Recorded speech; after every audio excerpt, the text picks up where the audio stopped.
Fala pessoal, beleza? Estamos começando aqui um bate-papo com o Dr. Tiago Vieira, do canal Direito Religioso e também com o autor do livro Direito Religioso. Exatamente. Seja muito bem-vindo, Tiago. Queria que você falasse um pouquinho do seu trabalho, não só da obra, mas também do canal para quem está nos assistindo. Diego, sempre um prazer estar aqui no BURC, Instituto Conservador. Veio lá de Porto Alegre, para essa linda cidade que é São José dos Campos, e não tinha como deixar de passar aqui no BURC. Então, o direito religioso é uma área que nós estamos defendendo há algum tempo como uma área do direito que deve ser autônoma. Existe toda uma série de direitos e garantias constitucionais, todo um ordenamento jurídico próprio do direito religioso, direito eclesiástico, direito canônico. Na verdade, Diego, o direito romano, o direito civil, nasce dentro da igreja. Então, falar de direito religioso é falar de uma história aí de 2000 anos. Quando a gente fala de direito religioso, muita gente estranha, né? Ah, isso é algo novo. Não, é algo bastante velho, pessoal. Por exemplo, alimentos, ação de alimentos, né? O dever de alimentos. O dever de alimentos é algo mais antigo que você possa imaginar. Isso vem lá dos hebreus, isso já existia na antiguidade clássica. Então, não, é um direito natural. E os direitos naturais, eles têm uma íntima ligação com o direito religioso, que seria uma sequência disso, além do direito interno das próprias instituições religiosas, das organizações. Porque as organizações, elas têm toda uma série de requisitos de entrada de membro, de saída de membro, de funcionamento da liturgia. Você vê muito facilmente isso na Igreja Católica, né? Mas qualquer igreja tem essa série de ordens litúrgicas que são criadas, estabelecidas no direito canônico, que faz parte do direito religioso. E o direito eclesiástico, então, é aquela área do direito, Diego, em que a igreja se relaciona com os de fora. Porque às vezes a gente esquece, né? A igreja também compra, a igreja compra cadeira, a igreja compra tapete, compra sofá. A igreja eventualmente vende, porque vai se mudar ou vai comprar cadeiras diferentes. A igreja precisa de um cara para instalar o ar-condicionado. A igreja, quando cresce, precisa de um funcionário. Precisa de 5, 6 pastores, presbíteros, diáconos. Um estatuto, né? Estatuto. Tributos. A igreja paga impostos que não devia pagar, né? Então, existe um monte de relações que a sociedade e que o Estado tem com a igreja. E isso nós chamamos, então, de direito eclesiástico. E a junção desses dois direitos é o direito religioso. É interessante. Então a história do direito religioso acaba se confundindo até com a história do próprio direito em si, né? Isso aí. E se relacionando com outros ramos jurídicos.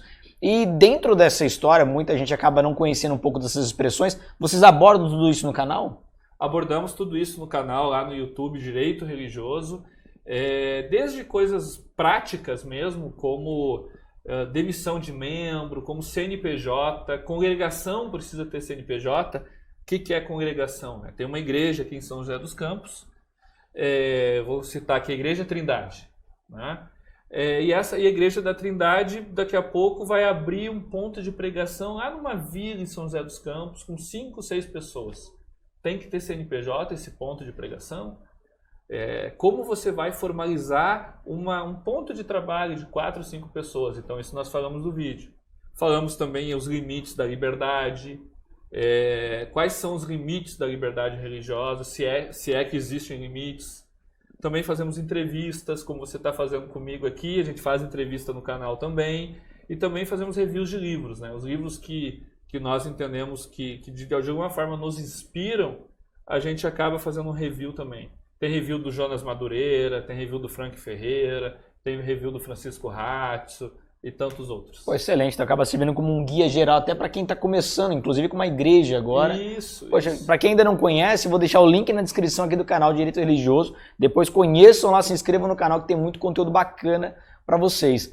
Tiago, e sobre os assuntos mais polêmicos? Porque agora a gente tá na moda esses assuntos, né? Isso, Quer dizer, a gente tem a figura de um Estado laico, inclusive tem um bom curso que você gravou aqui na nossa plataforma. Vou deixar o link na descrição aqui, o curso é excelente, completinho também. Tem as questões religiosas que a gente acaba percebendo, o próprio Porta dos Fundos agora, ou outros movimentos como foi a Gaviões da Fiel no Carnaval, que acabam aparentemente afrontando algumas religiões, mas por outro lado também tem a liberdade de expressão. Entre esse jogo, esse cardápio de direitos fundamentais, aí como é que fica essas questões polêmicas? Essa tua pergunta é muito bem colocada, ainda mais em um momento que a gente vive uma tensão, né? O Brasil está muito polarizado, então existe uma tensão muito grande entre um grupo, entre outro, e aí nessa polarização, como é que a pessoa se comunica, como é que a pessoa fala no espaço público? O que ela faz? Ela usa da expressão, usa da voz. Então a liberdade de expressão acaba sendo uma das liberdades mais usufruídas, se é que eu posso dizer assim, num ambiente de tanta polarização que nós temos. E isso é muito bom, né? Oxalá ao Senhor que a gente possa discutir política, porque política deve ser discutida sim.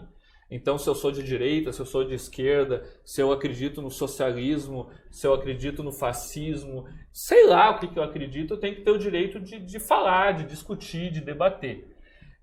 Mas a gente precisa sempre lembrar que existem outras liberdades em jogo. A liberdade de expressão não é a única liberdade que existe. Nós temos aí a liberdade econômica, a liberdade de mercado, de livre mercado, nós temos a liberdade religiosa, nós temos a liberdade de reunião, de se reunir. São tantas as liberdades que o direito brasileiro, que a Constituição brasileira lá no artigo 5º prevê. Mas a gente precisa, às vezes, a gente esquece de ler um pouco antes a Constituição. A Constituição não começa no artigo 5º, né? Ela começa no preâmbulo, né? E o preâmbulo já manda uma mensagem muito interessante. O preâmbulo diz que a Constituição brasileira foi promulgada sob a proteção de Deus. Já começa por aí, né? E tem gente que diz que o preâmbulo não tem força normativa, até usa uma decisão da STF para fundamentar isso, e a decisão da STF foi uma decisão em extinção do processo sem julgamento do mérito, né? Então você que é advogado, você sabe o que significa isso. Quem não sabe, de repente você explica aí o que é julgamento sem extinção do mérito. Eles não adentraram na causa, né? Não discutiram o conteúdo do... Não discutiram o conteúdo, né? Então, quando o STF foi falar sobre o preâmbulo, eles extinguiram o processo sem julgamento do mérito. Então, o STF não disse que o preâmbulo tem força normativa. Sim. E o pessoal usa essa decisão do STF para dizer que ele não tem. Exatamente. Né? Inclusive, no meu livro, eu escrevo isso, no nosso livro que eu escrevi com o Jean. A Constituição brasileira, o poder constituinte originário, que foi aquele grupo de pessoas, aquele grupo de deputados federais com assessores, escreveram a Constituição e na escrita dessa Constituição tinha um espírito. E o espírito não algo assim transcendental, um espírito sobrevoando sobre o Congresso. Podia até ter também, mas não é isso que eu estou falando. Tinha um espírito no sentido de norte, uma orientação, né? Aonde nós queremos chegar. Uma declaração de vontade. Uma declaração de vontade, né? E qual foi esse norte? Qual foi a premissa, o ponto de partida e o ponto final? Deus. E que sentido Deus? Os valores que ele representa. Os valores que o Deus judaico-cristão carrega. E esses valores, gente, eles estão impressos na Constituição do início ao fim. Por exemplo, se você pegar o artigo 70 da Constituição, que fala da ordem econômica e financeira, do 170 até os 190 e poucos, você vai ver ali, Diego, de forma subliminar, a Rerum Novarum, que é a doutrina social da igreja, né? Tem vários princípios que estão colocados ali como princípios da ordem econômica, princípios que foram aventados na Rerum Novarum, Leão XIII, final do século XIX. Né? Então você vai ver do início ao fim um espírito no sentido de valores cristãos, que são os valores que fundaram a civilização ocidental. E por sua vez, Diego, a Constituição brasileira funda a nação. Se você não sabe, gente, a Constituição é um documento fundante de um país. Esse documento, por exemplo, a Constituição brasileira podia mudar o nome do Brasil, como a Constituição de 67 fez. Até 66, o Brasil, qual era o nome do Brasil? Estados Unidos do Brasil. Exatamente. A Constituição de 67 que mudou o nome. Por quê? Porque ela é o documento fundante. E o nosso documento fundante, primeiro, estabelece os valores cristãos como valores que a nação deve perseguir. Quem é a nação? Nós. Nós todos. Né? E não importa se você é ateu. E não importa se você não acredita no catolicismo. Não estou falando aqui de fé. Estou falando aqui de valores. Que é diferente. Né? E indo para a tua pergunta aqui, que eu estou enrolando bastante. Né? No artigo 1º, gente, você vai ver quais são os fundamentos da República. E entre os fundamentos da República está a dignidade da pessoa humana. O ser humano, ele se torna humano quando ele... Não é que ele se torna humano quando ele tem dignidade, mas ele é humano porque ele tem que ser tratado com uma dignidade. Uma dignidade de pessoa humana. Vou dar um exemplo bem simples assim. Deus Pai, Deus Filho e Deus Espírito Santo são pessoas divinas. Por que nós somos pessoas humanas? Porque nós fomos criados à imagem e semelhança de Deus. O próprio termo pessoa humana vem daí, Diego, para nos diferenciar de Deus, de Jesus e do Espírito Santo. Onde foi cunhado esse termo pessoa humana? Lá no Concílio de Nicéia, quando foi discutido a dualidade da natureza de Cristo. Cristo, quando esteve na Terra, foi Deus e foi pessoa humana ao mesmo tempo. Né? E essa dignidade o ser humano tem intrínseco nele, porque ele foi feito à imagem da pessoa divina. Então, por isso que ele tem essa dignidade, o Estado tem como fundamento a dignidade, fazer o Diego ter uma vida digna. E o que as liberdades fazem? As liberdades trabalham para que você tenha uma vida digna. Essa é a função de qualquer liberdade. Dignidade. Promover dignidade. E quando você usa uma liberdade, que pode ser a religiosa também, quando você usa uma liberdade para oprimir a pessoa, para ofender a pessoa, você está descaracterizando a liberdade. Você não está usando a liberdade para o fim a qual ela foi criada. Então isso não é liberdade. Seria um abuso do direito. Um abuso do direito. Seria uma libertinagem. Seria eu usar um instrumento que é a liberdade com má fé para ter outro propósito, que é o quê? Promover a ofensa, promover a violência, de alguma forma prejudicar ou até mesmo destruir a tua dignidade. Esse é um ponto muito importante, Thiago, pelo seguinte, eu percebo que esse discurso de liberdade, na prática, por questões políticas ou ideológicas, enfim, ele é muito distorcido e manipulado na prática. Como assim? A gente tem o direito de liberdade de expressão. Então, quando há interesse para alguns grupos, eles tentam colocar esse direito como algo absoluto, ilimitado, que não encontra ali nada, nenhuma barreira. Quando, na verdade, não existe nenhum direito absoluto, né? Não. Se eu uso uma liberdade, e qual é o limite dela? A partir do momento que eu afronto outro direito, eu encontrei o limite daquela liberdade. E eu digo assim, a única coisa que é absoluta é a dignidade da pessoa humana. Este é um valor absoluto. Porque essa é a pedra de toque que irradia todas as liberdades, todas as garantias e depois os direitos. Sim. Né? Então, os direitos eles irradiam das garantias e das liberdades. E as liberdades, as garantias irradiam da dignidade. Então, no momento que eu uso uma liberdade e essa liberdade de alguma forma prejudica a dignidade, né? Pode ser, por exemplo, eu estou usando a liberdade de expressão e aí eu ofendi um direito. Né? Qual é a análise que tem que ser feita? Porque o direito ele é menor, o direito ele é uma consequência da liberdade. Então eu vou fazer, eu estou ofendendo o direito, mas ao ofender esse direito, de alguma forma eu estou prejudicando a dignidade dessa pessoa? Estou. Então é abuso. Né? Então a análise tem que ser feita em casos concretos. Eu vejo assim, que sempre a pedra de toque, né, o ter sol, a água de terçol, né? Que é aquele que você coloca ali para fazer ver o pH da água, né? Então o terçol sempre tem que ser a dignidade da pessoa humana. Né? Qualquer arranhão na dignidade é problema. Eu vou dar um exemplo bem bacana aí que o pessoal vai entender melhor. Nas eleições presidenciais teve uma presidenciável que falava que o aborto tinha que ir para plebiscito. Não sei se você lembra disso. Lembro. Aborto tinha que ir para plebiscito porque nós somos democráticos, então o Estado democrático de direito tem que decidir, o povo tem que decidir. Balela.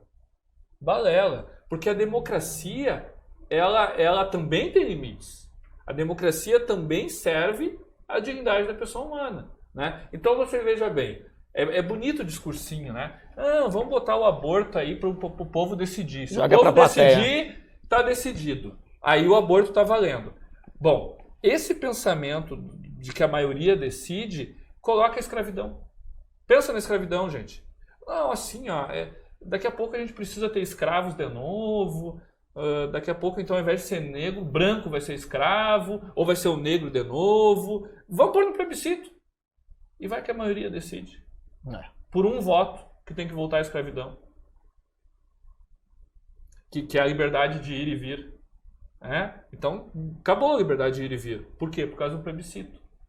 É ridículo, né? Qualquer um que está pensando, mas isso é ridículo, Isso Thiago. não pode acontecer, isso é ridículo. Né? Por quê? Porque esse é um exemplo bem fácil de você ver a dignidade da pessoa humana sendo afrontada. Porque aí você já lembra de uma pessoa em correntes, você já lembra de uma pessoa sendo chicoteada, né? Mas às vezes a gente esquece que o mais sagrado para uma pessoa não é seu físico, é a sua fé. Na escravidão, o que manteve muitos escravos vivos foi a fé que eles tinham. Né? Quando você quer dominar uma nação, o que você faz? Dominar um país. A religião. Você acaba com a cultura dela. Né? E a cultura dela nasce da onde? É a religião que forma a cultura. Então, para você acabar com a cultura, você ataca a religião. Mas você deu um exemplo muito pertinente, porque a questão do aborto, por exemplo, nós temos grupos que defendem o aborto como uma espécie de liberdade da mulher. E aí, quando a gente coloca a luz da dignidade da pessoa humana, nada mais é do que a proteção de uma vida inocente, uma vida indefesa. E da própria mulher. Exatamente. Então, é um exemplo até equiparável com a escravidão, porque muitos vão pensar, mas isso é ridículo, isso nunca passaria. Olha o aborto aí, já sendo empurrado goela abaixo. Empurrado goela abaixo. A mulher, ela precisa ser defendida, ela precisa ser acolhida, a mulher que está em situação de querer abortar. Essa mulher, você não pode enfiar o dedo na cara dela, você tem que dar um abraço nela. É isso. Mas não é só um abraço, precisa ter política pública. Mas não é porque não tem política pública que eu vou matar a criança que está no ventre. Eu vou trabalhar, eu vou me esforçar para que o governo promova política pública de inclusão dessa mulher, dessa criança, melhore as amarras da questão da adoção, que ainda é difícil adotar uma criança no Brasil. Né? Então, é aí que eu tenho que trabalhar, na adoção, na política pública e no acolhimento da mulher. E não simplesmente a água está suja, né? Joga a banheira fora. O bebê está sujo, né? Não vou lavar o bebê, eu vou jogar o bebê fora. Eu acho que é o Olavo de Carvalho que diz isso. Né? Isso é absurdo, esse pensamento. Né? E aqui na religião também. Por exemplo, o exemplo do Porta dos Fundos. Né? Eu estou até não querendo mais falar de Porta dos Fundos, que de certa forma isso dá ibope para esses caras. Né? Mas ali houve uma ofensa direta ao cristianismo. Né? E tem uma coisa muito interessante que eu estava conversando com a Madeleine Naxon, não sei se você conhece. Conheço. E ela atentou para uma coisa bem interessante.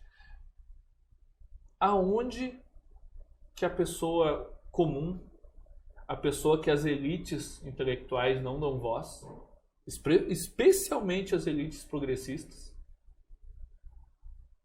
aonde essa pessoa exerce cidadania? Na igreja. Porque a pessoa que os progressistas entendem que intelectualmente é inferior, que não pode participar nos fóruns de discussões, que etc, tem que ser apenas manobrado, na igreja essa pessoa é acolhida. Na igreja, essa pessoa vira líder de louvor. Na igreja, ela vira líder de ministério. Na igreja, ela fala no púlpito e é ouvida. Na igreja, essa pessoa exerce cidadania. Então, quando você ataca a fé e ataca a igreja cristã, você está também atacando a cidadania das pessoas. Porque é lá na igreja que ela consegue ouvir e também ser ouvida. Porque fora da igreja, infelizmente, os setores intelectuais não querem saber dessa pessoa. Né? Não querem ouvir ela e muito menos deixar ela falar. Então você vê em casos como Porta dos Fundos, assim, exemplo como Porta dos Fundos, um total desconsideração a essa pessoa que por meio de Jesus Cristo e por meio da fé cristã, além de ter toda a sua crença de ter uma vida eterna, de ir para o céu, de viver uma vida melhor além túmulo, ela também tem uma vida melhor agora, porque agora ela é ouvida, agora ela é atendida. Aquele marginal, aquela criança, aquele adolescente problema, aquele marginal que acabou de ser preso e está incondicional, quem recebe? A igreja. A igreja. A igreja trata, a igreja cuida, muitas vezes as pessoas deixam de delinquir por causa de um trabalho da igreja, alguns não. Mas quando eu vejo um cara assim que é meio esquisito, que tu acha que é um assaltante, eu fecho o vidro rapidinho, né? Mas lá a igreja atende essa pessoa com portas abertas. Então, bom raciocínio. Mais do que um direito fundamental, é um dos fundamentos da República. Outro fundamento é a cidadania. A cidadania, exatamente. Por quê? Porque a cidadania faz você ter uma vida digna, gente. O que é cidadania, gente? Não é só votar e ser votado. Cidadania é ser ouvido. É ter voz. E a igreja te dá voz. Interessante. Excelente. Agora, você estava comentando aí, aprofundando um pouco nessa questão do uso de liberdades e de que uma Constituição ela é inaugural. Eu achei interessante porque quando a gente trabalha em matéria de direitos humanos, a gente estuda muitas questões políticas subvertendo as questões jurídicas. Como assim? O próprio princípio da vedação ao retrocesso. Eu escuto muito ele em questões mais polêmicas. Não, isso aqui não pode ser aprovado porque seria um retrocesso. Essa nova Constituição não poderia versar sobre isso, porque seria um retrocesso. Então eles acabam criando um princípio político para, inclusive, travar uma das características de uma Constituição, que é o fato dela ser inaugural. Você falou aí da questão da liberdade de expressão, do direito à cidadania. Eu queria saber aonde entra nessa discussão esse princípio da vedação ao retrocesso. Por exemplo, questão carcerária. Eu vejo que é um problema que polui muito. A igreja é um fator social, como você disse, que ela acaba, pelo menos, diminuindo a questão de novos crimes. Ela acaba ajudando nisso, ela abre as portas para um sujeito, às vezes, que está numa situação de marginalidade. Agora, como você deu o exemplo do bebê sujo, ao invés de eu matar o bebê, eu posso limpar o bebê. Assim é questão carcerária. Eu posso, por exemplo, reformar o sistema carcerário, mas eu tenho bandeiras que falam simplesmente o seguinte: não, vamos acabar com as cadeias, vamos soltar todo mundo e uma nova Constituição trazendo penas mais duras seria um retrocesso. Mas não é muito subjetiva a interpretação do que é ou não retrocesso? Eu sou eu advogo, eu sou um justnaturalista, né? Eu não sou um positivista. O positivismo ele é muito relativo, né? O justnaturalismo não. Então o que eu vejo? O que é o justnaturalismo, né? O fundamento é que está na lei natural e nos direitos naturais. E os direitos naturais acabaram se tornando os direitos humanos fundamentais, né? Então os direitos humanos fundamentais, eles não são, gente, uma bandeira da esquerda, uma bandeira do progressista, não. Os direitos humanos fundamentais é uma bandeira da humanidade, né? Você faz parte da humanidade porque você tem esses direitos. Por que você tem esses direitos? Porque eles nascem contigo, né? Um exemplo bem fácil, direito à defesa, né? Qual foi a primeira direito à defesa que existiu na humanidade? Na humanidade? Eu desconheço. Adão. Deus Todo-Poderoso, que sabe todas as coisas, chegou em Adão e... Adão, lá no paraíso, o que tu fizeste? Ele já sabia. Ele contestou, né? Mas ele deixou Adão se defender. E aqui uma piadinha jurídica, o que Adão fez? O primeiro caso de denunciação ali. Eva, foi a mulher, né? E mandou a Eva dar um jeito. Então, assim, nasce com o ser humano o direito à defesa. Você tem filhos, Diego? Ainda não, tá nascendo. Então, você vai ver. Assim que o teu filho conseguir se comunicar, ele já vai se defender. Ele já vai se defender. Outro direito inato nosso é a propriedade. É ter as coisas. Então, a vedação ao retrocesso, eu vejo que ela é válida quando ela atinge, não quando ela atinge, quando ela protege esses direitos naturais. Porque são esses direitos que nos tornam humanos. Então, por exemplo, carceragem. Não pode existir um sistema que promova a tortura. Sim. Não pode existir um sistema desse. Mas deve existir um sistema que promova a punição. Porque também é um direito natural do homem o de ser punido. Por quê? Porque ele pode simplesmente... Aí vem o livre-arbítrio, aí vem a liberdade. Ele pode... Não, eu não quero estar vinculado às regras. Eu pago por isso. E vai pagar como? Com a reclusão. Exato. E aí que é o papel do Estado. Eu sou favorável do Estado mínimo, mas é necessário o Estado, porque o Estado tem que promover a ordem e a segurança. E o Estado tem o papel de promover a punição. Agora, a gente tem que cuidar só essas questões de tortura, também de presídios deploráveis. Eu vejo gente dizendo assim, não, mas o cara matou, assaltou, se vai ficar numa cela 3x4 com 10 ao mesmo tempo a vida inteira, azar o dele. Ele continua sendo humano. Ele continua fazendo parte da humanidade. Isso volta, né? Porque não existe prisão perpétua, ele vai voltar pior do que ele vai voltar pior. Ele vai voltar pior. E mesmo que existisse prisão perpétua, nos sistemas que existem, ele não deixou de ser humano. Sabe, ele tem um pai, ele tem uma mãe, ele tem família. Pensasse isso antes. Não é o papel do Estado te causar dor pelo simples prazer de te causar dor. Não vai justificar a barbárie, né? O Estado tem que te punir. Olha, cara, tu fez isso, então tu vai ficar 50 anos preso. Então, o que seria uma violação a essa proibição até o excesso dessa proibição do retrocesso seria a partir do momento que ele começa a proibir direitos além do direito natural. Além do direito natural, ou dos direitos naturais, E esses direitos naturais, eles estão muito bem colocados na Declaração Universal dos Direitos do Homem. Sim. E você sabe como ela foi criada? É muito interessante o processo. Um dos autores do anteprojeto foi Jacques Maritain. E Jacques Maritain diz no livro dele, O Homem e o Estado, que eles mandaram cartas para todos os grandes líderes do mundo, tanto político quanto religiosos, para todos, do Iapoque ao Chuí, todos, e todos concordaram com os meus direitos. E não foi uma carta assim, gente, olha, tem esses direitos aqui, vocês concordam ou não? Quais são os direitos do homem? E a resposta de todos foi praticamente a mesma. Interessante. Não importa a cultura, não importa o local. Aí o Jacques Maritain, eles fizeram outra pergunta. Por quê? Bom, amigo, aí as respostas foram das mais variadas. Porque o porquê vai entrar a cultura. O porquê vai entrar a religião. O porquê vai entrar a filosofia. Mas agora, quais são, cara, foi unanimidade. Por quê? Porque nasce contigo.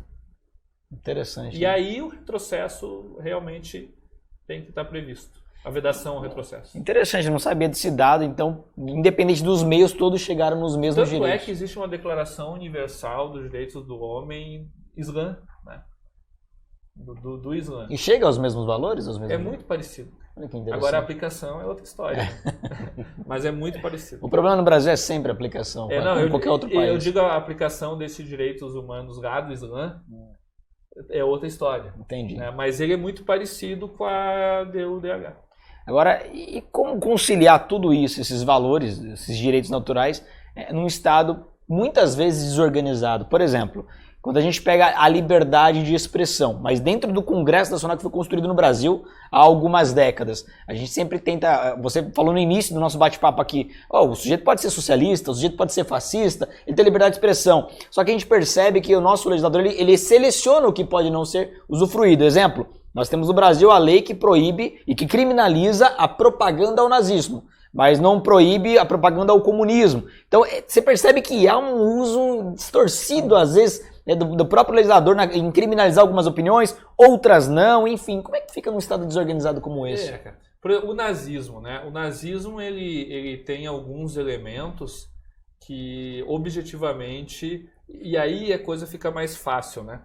Porque, objetivamente, o nazismo promovia a questão étnica, né? A questão eugênica, né? A questão de uma raça superior. Isso é objetivo no nazismo, né? E o comunismo, e o pessoal aí que criou o comunismo foram, digamos que, mais espertos, né? Se é que eu posso dizer isso. As coisas não são tão objetivas assim. São mais fluidas, né? Malgrado, dados que estão aí no Google provam, demonstram que morreu muito mais gente por causa dos regimes comunistas do que o próprio nazismo. Né? Mas agora, a questão toda aqui é objetiva. Por exemplo, liberdade religiosa, né? Então com liberdade religiosa eu posso fazer o que eu quiser. Não pode, porque atenta contra a dignidade da pessoa humana. Bom, então qual igreja não pode se instalar? Isso tem que ser um critério objetivo aqui. Então, se você tem uma igreja que, por exemplo, diz o seguinte: olha, eu preciso matar uma criança uma vez por ano. Essa igreja o Estado tem que combater. Porque objetivamente ela está atentando contra a dignidade. Né? E aqui eu vejo não sei se dá para chamar isso de igreja, mas uma crença, uma religião que é o satanismo. Que objetivamente ele tem valores contrários à dignidade. Se você vai pegar os 10 mandamentos satanistas, está ali. Se alguém lhe atrapalha, destrua. Né? Então o satanismo não poderia existir no Brasil. O Estado tinha que combater, a força do Estado. Né? E como a força do Estado tem que combater o nazismo. E eu entendo que a força do Estado deveria combater o comunismo. Mas e o que o comunismo tem de objetivamente? Aí começa as interpretações. E aí, Seria o combate às práticas e não propriamente filosofia, né? Porque eu percebo que o comunismo, ele matou muito mais que o nazismo, mas tudo isso em nome da igualdade. Então esse é o problema. Você não vai bater na bandeira do comunismo porque filosoficamente, para muitos pode parecer que faz sentido. O problema é a prática que acabam praticando atrocidades. Mas a prática, quem é comunista, né? Nunca vai dizer que quer fazer isso na prática, né? Então o comunismo, para chegar nessa prática, ele já tem que estar muito avançado no país, né? Tu não vai plantar o comunismo fazendo isso. É aquela história da rã, né? Você coloca na panela, vai deixando a água fria, vai mornando até ela cozinhar. O nazismo não é assim, né? O nazismo não foi assim. Já começa mais agressivo. Né? E aí que eu vejo uma diferença complicada, essa ideia do comunismo, essa questão do comunismo. Mas hoje nós já temos todas as ferramentas para que o comunismo não possa adotar nenhuma prática dessa. Né? Mas o problema qual é, gente? A ruptura civil, né? A ruptura política, civil e política. Se existir uma ruptura política, vai existir o quê? Um novo documento fundante. E esse novo documento fundante pode ser um documento comunista. Né? A chegar a um ponto que você está numa Venezuela. Na verdade. A Venezuela não começou sendo o que é hoje, né? Começa muito sutil. Quando estava lá com o Hugo Chávez, ela era uma grande potência, né? Eu acho que era a maior até da América do Sul. Sim, né? sim. Então demorou. A Venezuela começou a dar sinais quando o Hugo Chávez estava morrendo. Eu percebo muitas práticas, já no Brasil mesmo, como você destacou, de forma sutil, que pregam uma igualdade com desigualdade. Eu vou dar um exemplo muito simples. Eu sou da área penal. E o Código de Processo Penal ele foi reformado há pouco tempo, ele teve uma alteração que me chamou muita atenção. Tem o direito à prisão domiciliar mulheres gestantes e com filhos até 12 anos incompletos, independentemente de qualquer circunstância. Por outro lado, o homem ele só tem o mesmo direito se ele for o único cuidador daquele menor. Então a gente percebe, a mulher às vezes ela tem 10 pessoas que podem cuidar do filho dela, mas se ela tem um filho menor de 12 anos, praticamente virou um salvo-conduto. Então a gente percebe práticas de desigualdades concretas minando em nome da igualdade. A igualdade ela é um princípio é um princípio muito complexo e tem que ter muito cuidado com a igualdade, né? Porque você acaba criando distorções em nome da igualdade. É mais difícil criar distorções em nome da liberdade. Até existem, como, por exemplo, o que o Porta dos Fundos fez. É uma distorção. Mas a ofensa que a distorção da igualdade causa é muito maior. Existe um grande filósofo, até utilitarista, mas quando ele fala de liberdade, eu acho que ele fala muito bem, que é o John Stuart Mill, que é um dos maiores lógicos da humanidade também. Ele diz assim, aos males da liberdade dê mais liberdade. Então a liberdade, os males da liberdade, eles são muito menores do que os males da igualdade. Aqui nesse teu exemplo, eu vejo que a igualdade seria preservada enquanto a criança fosse amamentada. Sim. Né? Que aí até 2 anos, no máximo 3 anos, né? 2 anos é o ideal. Realmente, a mãe não pode estar presa se ela está amamentando. Isso é igualdade. Né? O pai não amamenta. Sim. Né? Tem que ser a mãe. Mas 12 anos? 12 anos. Sabe? E acaba se tornando um salvo-conduto, né? A gente percebe que o próprio crime organizado, ele passou a buscar mais mulheres. Exatamente. E com o direito à visita íntima, isso se tornou muito pertinente. Que aí, visita íntima engravidou muitas mulheres após ter o salvo-conduto abortando. Então, na prática, a gente percebe distorções em cima de distorções por conta da tentativa de igualdade. Né? Mas, como você falou, uma aplicação distorcida. Basta lembrar a Revolução Francesa, né? Milhões de pessoas foram mortas em nome da igualdade. Né? Que é antagônico à própria liberdade, né? Então, os próprios valores da Revolução Francesa já nascem com uma contradição. O Robespierre, ao invés dele deixar os padres livres, ele guilhotinou os padres, né? Exatamente. Poxa, se deixar a gente fica o dia inteiro aqui batendo papo. Tiago, foi um prazer. As portas sempre abertas. Isso aí. Pessoal, e não deixem de acompanhar o canal Direito Religioso. Aqui foi um bate-papo sobre alguns temas que a gente elencou aqui, mas perceba que dá para discutir aqui por horas, por dias, enfim, assunto é o que não falta. Lá no canal de vocês aceitam sugestões de temas? Claro. Inclusive nós fizemos 3, 4 programas já com sugestões. Pô, então entrem no canal e comentem lá nos vídeos sugestões que a equipe do Thiago vai estar filtrando para, inclusive, já colocar nas próximas pautas. Pode me seguir no Instagram também, é tr_Vieira. O Jean, que é o outro parceiro lá do canal, Jean Regina. Nos segue no Instagram, que no Instagram pessoal nosso, tá tudo que é postagem que aparece no Direito Religioso, a gente está repostando. Enfim, muito, muito feliz de estar aqui com o Burke, essa parceria muito bacana. Tá? Tô sentindo falta do Wesley, que me deu cano, mas é isso aí, né? O Diego tá fazendo aqui o trabalho muito melhor que o Wesley, essa é a verdade, tá bom? Um abraço, pessoal, obrigado aí por doar um pouco do nosso tempo aí para nos ouvir. Pessoal, fiquem com Deus, até o próximo bate-papo, e se gostou, deixe seu curtir, se inscreva aí no canal e, claro, repito, vai lá no canal Direito Religioso, se inscreva também e deixe lá os seus comentários, suas sugestões para os próximos temas, que eu tenho certeza que é só o início aí desses debates, desses temas para serem discutidos, beleza? Um grande abraço, fiquem com Deus.